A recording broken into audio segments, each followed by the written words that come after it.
동역자 여러분 안녕하십니까? 오늘 히브리어 강독 예레미야 31장 31절부터 34절까지 말씀을 한번 강독해 보도록 하겠습니다. 히브리어로 보는 이 예레미야 31장은 우리 동역자께서들도 잘 아시겠지만은 신약과 구약의 연결성 또 단절성 에 대하여 가장 잘 이야기하고 있는 곳이죠. 그래서 이제 이 베리트 하타샤라는 31절 끝부분에 있는 이 새언약 이게 이제 신약으로 번역이 됐죠. 그래서 이제 신약 성경의 베이스가 되는 게 바로 이 베리트 하타샤를 말하는 예레미야 31장이 되겠습니다. 새언약이 무엇인지, 그 다음에 새언약의 출발점인 스타팅 포인트에서 새언약의 내용이 뭐냐, 이거를 이제 먼저 잘 아는 게 중요하고요. 그 다음에 두 번째는 이제 율법, 십계명이 이제 어떻게 역사하느냐, 예레미야가 원래 계시를 받을 때 십계명의 역할이 뭐냐, 이것도 이제 말을 하고 있다는 점에서 굉장히 중요하다고 말씀드릴 수가 있겠습니다. 십계명 폐지론자들도 있고 십계명 준수론자들도 있고 여러 가지 이제 다양한 견해들이 이 십계명을 통해서 나오고 있는데, 개혁주의 신학 안에서 또는 청교도 신학 안에서 또는 역사적으로 이 십계명이 어떻게 이해되어야 되는가, 또 예레미야를 통해서 우리에게 계시하신 하나님의 말씀은 무엇인지, 이것을 짧지만 아주 중요한 본문이니까 한번 살펴보도록 하겠습니다. 이 뒤에다가 화면이 나오고 말씀이 딱 뜨면 좋은데, 전에 그 프로젝트로 이제 말씀을 이렇게 비춰서 해드렸는데 좀 시스템이 완벽하지 않은 점은 좀 이해해 주시고, 그 다음에 이제 그 유대인들이 공부할 때는 항상 책을 보라는 말을 하죠. 책을 보고 내 손때가 묻어 있는 이런 이야기도 많이 하니까 불편하시더라도 히브리어 성경이 있는 분은 보시고, 또 없는 분은 우리말 펴놓고 해도 되고요. 그것도 없는 분은 또 그냥 들으셔도 되겠습니다. 31절입니다. 힘내 보라죠. 야민 바임, 날들이 올 것이다. 네움 아도나 여호와의 말이다. 베카라티 에트 베이트 이스라엘, 내가 언약을 이스라엘과 세울 것이다. 에트 베이트 예후다, 유다와 세울 것이다. 어떤 언약입니까? 베리트 하타샤, 새 언약을 세울 것이다. 그래서 이 베리트 하타샤가 새 언약이고, 여러분이 가진 혹시 구약이라든지 아니면 이스라엘 사람들이 보는 그 성경책을 보게 되면은 신약 부분이 전부 다 이렇게 베리트 하타샤 해가지고 요 예레미야가 말한 요 부분을 그대로 점 하나 틀리지 않고 쓰고 있는 것을 볼 수 있는데, 이 새 언약의 출발점, 하나님 아들과 이제 우리들과의 그 복음 안에서 있는 새 언약의 출발점을 이렇게 베리트 하타샤라고 이야기했다는 것은 매우 중요한 거죠. 하타샤라고 하는 이는 헤트는 하타샤, 그냥 K에 가깝게. 그래서 어떤 사람 보면 카타샤라고 발음할 정도로 세게 하기 때문에 하타샤 이렇게 발음하는 게 좋겠습니다. 그 새 언약의 내용이 뭐냐면요, 로카베리트, 이 새 언약은 로카베리트, 언약과 같지 않다. 아세르 카라티에트 아보탐 베욤 헤치키 베야담 레호짬 메레츠 미츠라임. 자, 새 언약은 내가 세운 언약과 같지 않다. 누구와? 에트 아보탐, 그들의 조상과. 언제? 베욤 헤헤지키 베야담, 그들의 손을 잡고 레 호치암 메 에레츠 미스라엠 이스라엘 백성들을 애굽 땅에서부터 나올 때 이끌어낼 때 그들의 손을 잡고 세웠던 그 언약과 같지 않다 이런 이야기죠. 아슈엘 헤마 헤페루 에트 베리티 그 언약이 어떻게 됐어요? 헤마 그들이 헤페루 에트 베리티 나의 언약을 헤페루 브레이크 깨뜨렸단 말입니다. 베 아노키 그리고 나는 바알티 그들의 주이다. 밤 그들 안에 주이고 주임에도 불구하고 그들이 나의 언약을 해패로 해버렸다. 완전히 브레이크 이건 박살내버렸다 하는 그런 거죠. 언약을 어겼다 하는 거죠.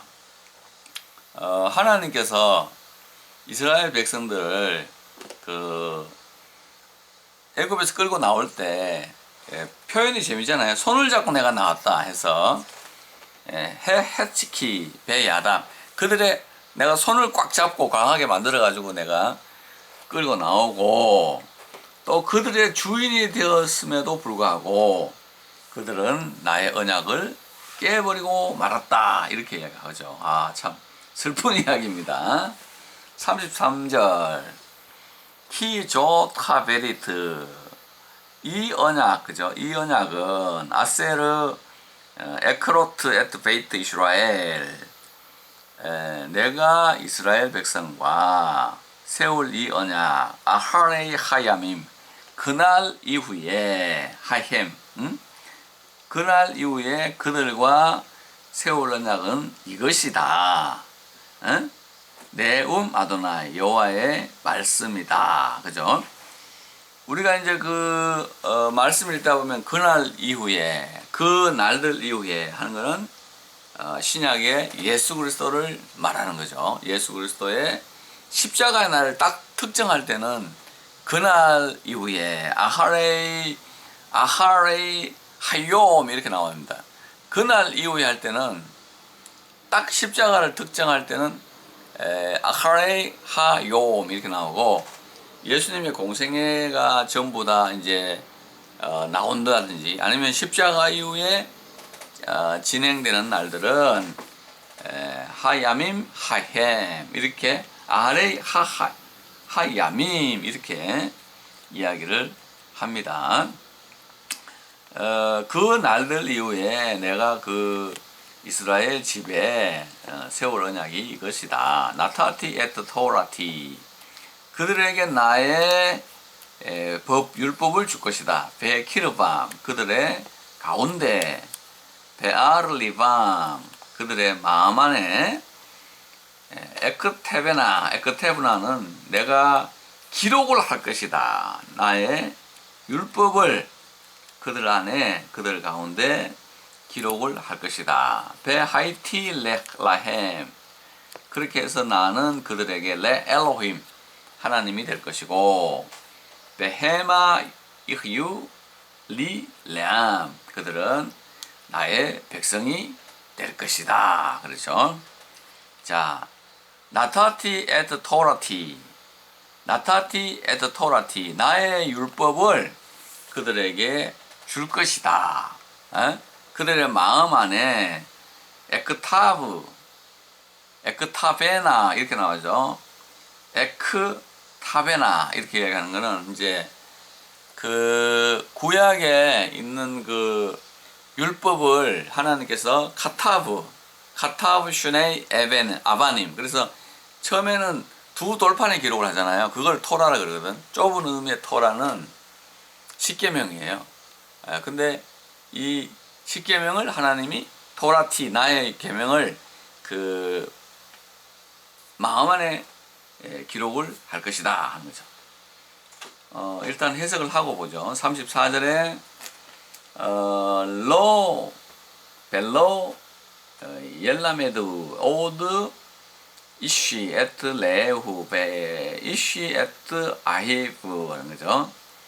그의 이웃과 그의 형제들에게 다시는 배우라 하지 않을 것이다. 그와 같이 이제 말하지 않을 것이다. 라메드는 이게 이제 배우지 않는 거죠. 라메드는 배우고 가르치고 이런 걸 말하는데, 다시는 사람이 그의 이웃과 그의 형제들을 가르치지 않는다, 또는 뭐 지도하지 않아도 된다. 레모로 말하기를 어떻게 말하면서 지도해요? 데우 에트 아도나이 키 쿨람 야두 오티. 그자 레모로 말하죠. 데우 알아라. 야다 동사의 명령이에요. 그래서 알아라 에트 아도나이, 하나님을 알아라 고 하지 않는다. 키, 왜냐하면 쿨람 데우 예트 쿨람 예데우 오티, 그들 모두가 나를 알기 때문이다. 레 미크타남 베아드 그돌람, 카탄부터 그돌까지, 즉 작은 자로부터 큰 자까지 모두가 나를 알기 때문이다. 네움 아도나이, 여호와의 말씀이다. 키, 왜냐하면은 에슐라 라 오남, 내가 사할 것이다. 그들의 허물과 레하타 탐, 그들의 모든 죄를 사할 것이다. 로 에스코르 오드, 다시는 죄를 사하고 기억하지 않을 것이다. 이렇게 돼 있어요. 자, 예레미야가 바라본 그 새 언약과 옛 언약의 차이점은, 옛날 언약은 하나님께서 이제 그들의 손을 잡고 애굽에서 나올 때 주셔서 쇠네이 에반 아바님, 이 두 돌판에 써줬는데, 이제 하나님은 에크타베나 알리밤, 그것들을 마음에 기록한다 하는 거죠. 하나님의 계명들을 마음에 기록을 한다. 이런 면에서 신약 구약은 연속성과 불연속성을 가집니다. 이 연속성은 continuity, 불연속성은 뭐이라고 하기도 하고 단절성이라고 하는데, 이건 discontinuity인데, 토라라는 면에서는 연결이 되죠. 이게 토라, 하나님의 십계명이라는 면에서는 이게 연결이 돼도, 또 단절되는 거 뭐냐면, 하나는 에벤, 돌에다가 기록을 해요. 돌에를 기록했는데, 이 세계명은 마음에다가 십계명을 기록한다 하는 거죠. 보통 이제 신약에 보면은 아주 극단론에 있는 분들 보면은, 율법 폐기론자들의 주장은 예수님이 십자가에 못 박힐 때 의문에 쓴 증서, 즉 구약이 다 십자가에 못 박혀 버렸다. 그러니까 우리는 그 십자가의 법을 그건 뭐 지킬 필요가 없다, 이런 것이 율법 폐기론자잖아요. 또 반대쪽에 있는 율법 준수론자들은 하나님의 백성이라고 할지라도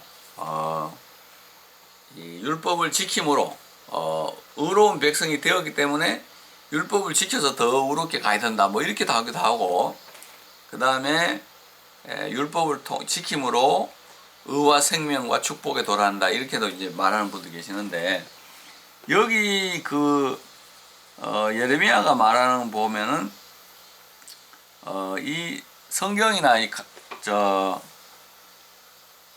가톨릭 신학과 좀 다른 게 뭐냐면은, 이 개신교 신학에 있어 가지고 사람이 의에 이르는 길은 오직 믿음이잖아요. 의에 이르는 길은 믿음인데, 이 뒤에 이제 성화가 진행될 때, 이때 이제 십계명의 역할이 있다, 이렇게 이제 이야기를 한 신학자들이 청교도 신학자들 중에는 많이 있죠. 그래서 하나님의 백성들이 이제 십계명을 마음속에다 하나님이 기록을 해놨기 때문에, 마음속에 계신 성령께서 그 십계명을 기록해놨기 때문에, 이 십계명의 중요한 내용인 하나님 사랑과 이웃 사랑을 통해 가지고 도덕적, 윤리적, 그 다음에 사회적, 국가적 책임을 다하는 사람이 되어야 된다. 영적으로는 이 계명을 지킴으로써 하나님 백성이 되어야 되고, 또 이 계명이 이루어지도록 함으로써 세계 시민으로서 살아가야 된다는 그런 주장을 하게 되는 거죠. 그래서 이제 이 율법의 그 중요한 기능으로 하나님 말씀을 우리 속에 새겨준다 하는 거죠. 그 다음에 이제 기능론에 있어 가지고 율법의 세 가지 기능론을 이야기하잖아요. 첫째는 율법이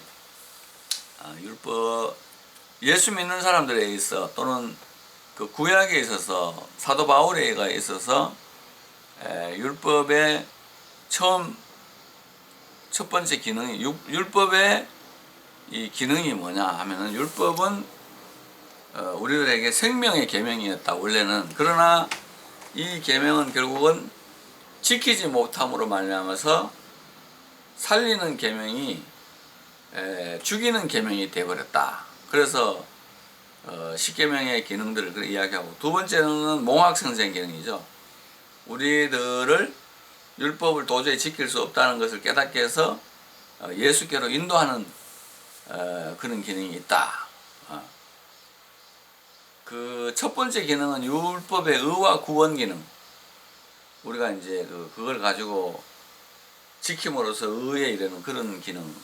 또 두 번째는 이제 그 몽학 선생으로서의 기능. 그다음에 이제 세 번째 마지막으로는 하나님의 백성들의 생활의 윤리로서의 기능. 이렇게 이제 이야기를 하죠. 그래서 그 율법 자체가 사람들의 그 생활의 기능으로서 신약에서 역사한다 해서 율법에 있는 그 기능들이 율법의 기능들이 상당히 새로워지고 신약 안에서 이제 새롭게 해석된다 이래 봐야 되겠죠. 왜냐하면 그 전에 구약에서는 이 십계명이 포함된 613조의 법을 지켜가지고 의를 얻고 생명 이르고 축복에 이르는데 그건 도저히 이제 불가능하니까. 그죠? 그거는 의에 이른다는 기능을 하기보다는 뭐 죄를 깨닫는 기능을 한다 이래 말하잖아요. 죄를 깨닫게 하는 그런 기능이고, 죄를 깨닫게 해서 우리를 몽학선생으로 데려오는 그런 기능을 하는 거지, 그 자체에 무슨 의가 있느냐 하는 것이 유대인들하고 우리하고의 가장 큰 차이점이 되겠습니다. 그러나 이 십계명이 그러면은 지킬 필요가 없고 없어져야 되냐면 절대 그건 아니다. 십계명 그 법 자체가 살인하지 마라, 간음하지 마라, 도둑질하지 마라, 거짓말하지 마라, 남의 것 탐내지 마라 이런 것들이 생명보호, 순결보호, 재산보호, 명예보호, 또 타인의 것을 탐심을 지는 우리들을 우상으로부터 보호해주고, 그 다음에 이제 1계명부터 4계명이 하나님의 명예와 신성을 보호하고 하나님 아닌 다른 것들을 섬기는 대로 우리를 자유케 하기 때문에 이 계명은 지켜져야 된다. 이제 그런 게 보는 거죠. 그래서 이 계명론의 논쟁은, 십계명론의 논쟁은 사실 이 예레미야 31장에 있는 돌판에 기록된 게 마음의 신비에 기록됐다는 그것만 알아도 이런 논쟁은 안 할 텐데 싶어요.